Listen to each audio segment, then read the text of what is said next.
1, 2, 3. Rustig. Welkom by nog 'n Storybeer storie. Luister lekker saam. Jesus maak sy maatjie Lazarus weer lewendig.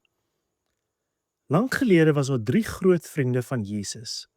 2 sissies, Martha en Maria, en hulle boetie Lazarus. Hulle was baie lief vir mekaar en Jesus het gereeld by hulle gaan kuier. Eendag het Lazarus vreeslik siek geword.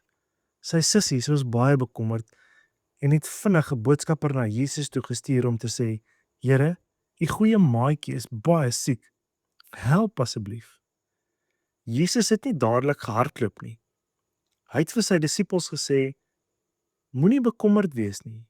Hierdie siekte gaan nie sleg eindig nie. Dit gaan juis wys hoe groot en sterk God is." Jesus het nog 2 dae gewag voordat hy gery het. Hy het 'n spesiale plan gehad. Toe Jesus uiteindelik naby die dorpie kom, was Lazarus al klaar dood. Hy was al 4 dae lank in 'n graf. Dit was soos 'n klein grot met 'n groot swaar klip voor die deur. Almal was baie hartseer en het vreeslik gehuil. Martha het uitgehardloop gekom om Jesus te ontmoet en sy sê toe: "Here, as u hier was, sou my boetie nie dood gegaan het nie."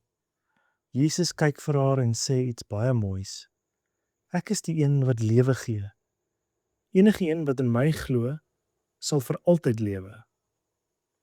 Toe Jesus sien hoe hartseer Maria en al die ander mense is, het sy eie hart ook baie seer geword. En weet jy wat? Jesus het self ook gehuil. Dit wys vir ons dat Jesus presies weet hoe dit voel as ons hartseer is. En dat hy baie jammer voel saam met ons. Jesus stap toe na die graf toe en sê: "Rol weg daardie groot klip." Martha was 'n bietjie skrikkerig en sê toe: "Maar Here, hy is al 4 dae daar binne. Dit gaan dalk nie meer so goed ruik nie." Maar Jesus sê: "Glo net, dan gaan jy sien hoe wonderlik God is." Hulle rol toe die klip weg. Jesus kyk op na die hemel en hy praat met sy Vader in die hemel. En toe skree hy met 'n baie harde stem: "Lazarus, kom uit!" En raai wat? Skielik kom Lazarus by die graf uitgestap. Hy was nog toegedraai in wit doeke, soos hulle mense in daardie tyd begrawe het. En Jesus sê toe: "Maak hom los, dat hy kan loop."